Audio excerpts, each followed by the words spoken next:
Hi everybody! I have another exercise for today which involves only poles. Oh my god. Or spooking. Come on Hooter, you can do it. You brave eventer. Just like you to all notice the nicely raked arena, I actually can't take the kudos for this. Lawsy did rake this. So everyone clap for Lawsy, very beautiful. So today I have another pole exercise for you. And this is a really cool one because it's as difficult or as easy as you make it. So you can change it depending on the level that you're at or the level of the horse. Plus you can start as poles and then you can actually progress to doing little jumps. Now, I can't really say this is my own exercise. This is one that my then show jumping coach, Harley Brown, shout out to Harley Brown Equestrian in the US, taught me about 25 years ago, and it stuck with me ever since. He probably got it from his coach and then his coach, and it's probably a George Morris kind of thing. So you only need 6 poles. If you want to turn it into jumps, you'll need wings. And I have set it up on a 60 by 20 area. Now to start with, I thought we'd do a whiteboard lesson because this will show you how I've set up the arena and give you a little bit more of an idea about the purpose of the exercise and how to do it properly.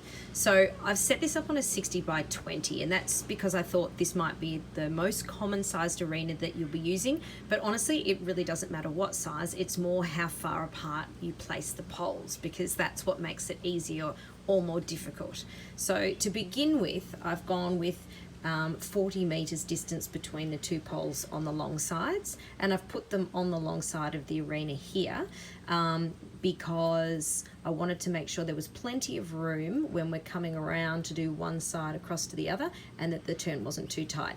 So the exercise is going to go as follows. On the right rein, we're going to come around and you're going to approach your first pole.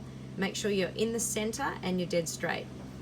Land, make sure all 4 feet of the horses have landed before you start leg yielding.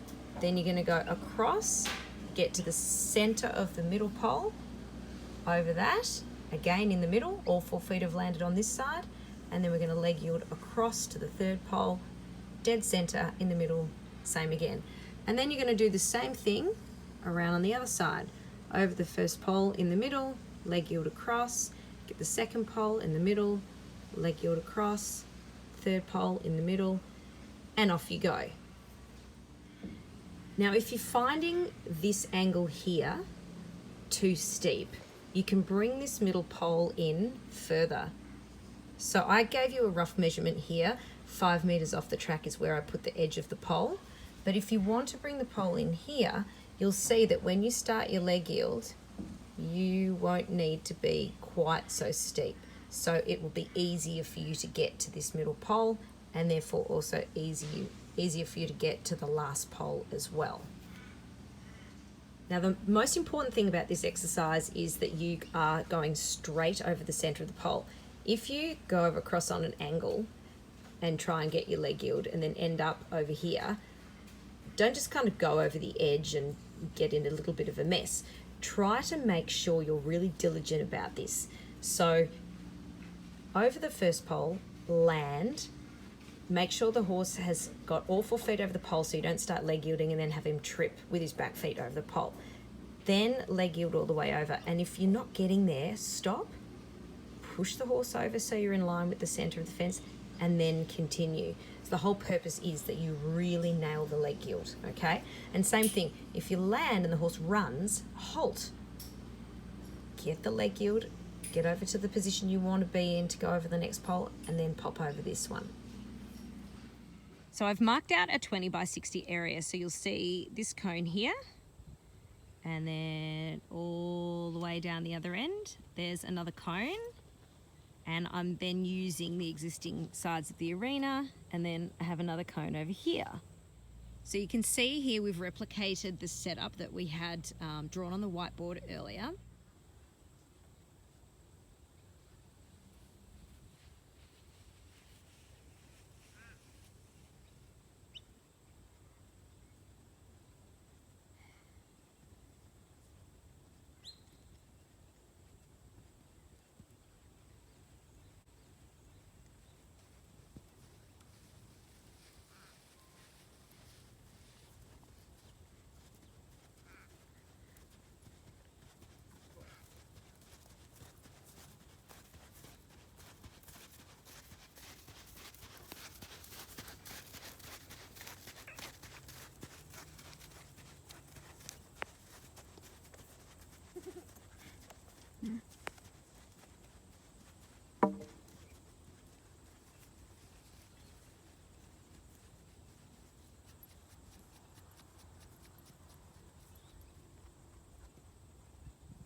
Now, for anybody that's done some leg yielding and you've tried to go from one marker to the other, I bet you found that when you put your leg on, the horse rushes a little bit forward rather than moving sideways exactly when you started putting your aid on. And this is the big thing, that when you are popping over that pole, you need to land and then start your leg yield straight away, because the distance to the next pole is actually quite short. So this exercise is great for keeping a really rock solid position, making sure that when you train the leg yield that it happens exactly when you need it to happen. Otherwise you'll end up halfway to the next pole, you haven't gone sideways enough, and all of a sudden you've got to stop and really push the horse over to make sure you get onto your line.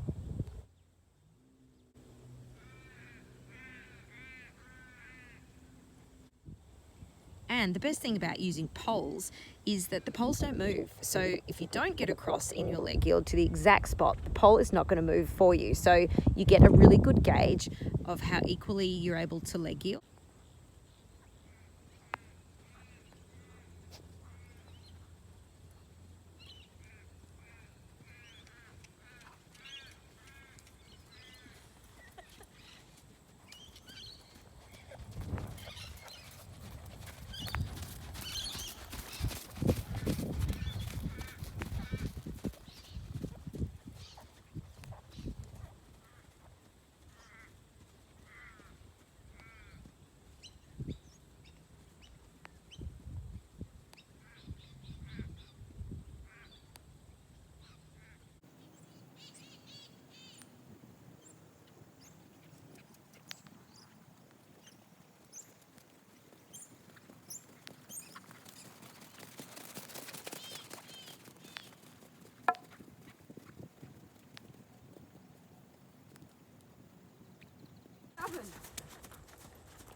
Helping me to... Yes.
when you get to doing the exercise in canter, understand that if your horse doesn't do changes, that it can be a little bit difficult, but don't worry about that. Just work on staying on the same canter lead, and if they change leads, make a circle up the top, pick up your lead. It's actually a really good way to practice your aids for the canter lead. So now I'm going to do it without stirrups. And this is all Harley Brown's fault, because he tortured me with this exercise when I was about 25, made me do it over and over and over again, then made them into little jumps, and I will never forget it, but I'm extraordinarily grateful. So I'm passing this on for torturing for everybody else. You can thank me later.